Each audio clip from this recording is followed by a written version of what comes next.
Hello，咁多位網友，Andy 同我又嚟嗰度八卦咗啦。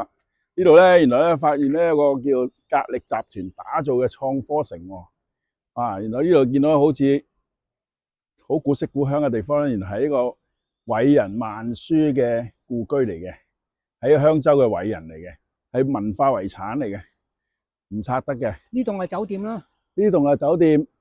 都係隔離起嘅。對面有全季酒店啦，咁度有啲其他樓盤啦。咁而家我哋介紹呢個咧就係珠海嘅萬書溪里呢度啲樓盤咧，你唔好見佢白雪雪，好似冇乜現場感，係好立體感嘅。唔同嗰啲黑掹掹豪宅嗰啲，呢啲係好前衛嘅。你見到啲裝飾咧，全部啲磚咧，佢係掛上去嘅，隨時可以更換嘅。咁你唔同話啲油啊，一笪笪係少污糟糟咁樣，係嘛？係新款少少嘅呢啲科技嘢。話咧創科城一定係新派嘅，唔係舊派嘅。有一陣我上去睇下啲示範單位交標，佢應該係時代感啲嘅呢啲。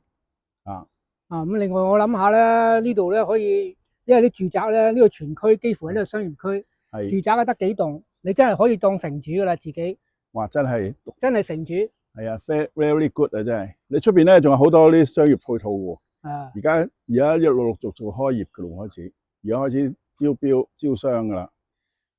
咁呢度係香洲，始終都係珠海，係咪？一定係最 top 嘅地段嚟噶啦。好，咁一陣上去示範單位睇睇。